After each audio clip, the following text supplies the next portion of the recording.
Remue ménage. Remue ménage.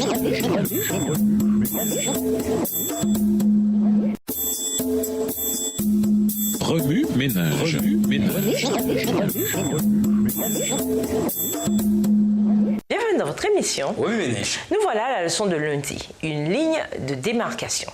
Lisons 1 Pierre 3, le verset 12. 1 Pierre 3, verset 12. Car les yeux du Seigneur sont sur les justes et ses oreilles sont attentives à leurs prières. Mais la face du Seigneur est contre ceux qui font le mal. La ligne de démarcation entre les observateurs de la loi et le monde devient d'autant plus précise que ce mépris va grandissant. L'amour des préceptes divins augmente chez les uns à mesure que le mépris s'accroît chez les autres. Le jour de la vengeance divine est tout proche. Le sceau de Dieu ne sera mis que sur le front de ceux qui soupirent et gémissent sur les abominations qui se commettent sur la terre. Ceux qui sympathisent avec le monde, mangeant et buvant avec les ivrognes, seront certainement détruits avec les ouvriers d'iniquité. Car les yeux du Seigneur sont sur les justes et ses oreilles sont attentives à leurs prières.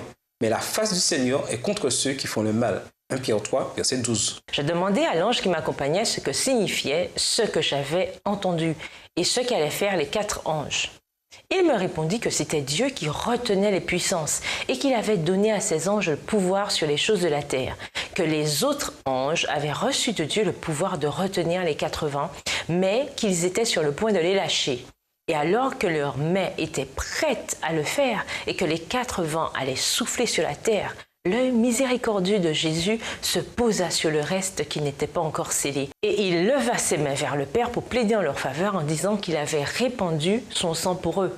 Puis un autre ange reçut la mission de voler rapidement vers les 4 anges. Il leur demanda de retenir les vents jusqu'à ce que les serviteurs de Dieu soient scellés au front du sceau du Dieu vivant. J'ai vu que bien des personnes ne se rendent pas compte de ce qu'elles doivent être afin de pouvoir subsister devant le Seigneur sans souverain sacrificateur dans le sanctuaire pendant le temps de trouble.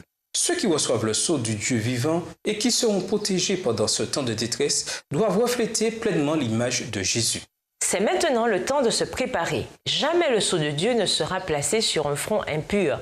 Jamais il ne sera placé sur le front de l'ambitieux, de celui qui aime le monde. Il ne sera jamais placé sur le front des hommes et des femmes dont les lèvres sont fausses et le cœur trompeur. Tous ceux qui le recevront devront être sans tache devant Dieu, des candidats pour le ciel. Allez de l'avant, frères et sœurs. Je ne puis en ce moment que vous écrire brièvement sur ces choses, attirant seulement votre attention sur la nécessité de votre préparation. Sondez les Écritures pour vous-même afin que vous puissiez comprendre la terrible solennité de l'heure que nous vivons actuellement.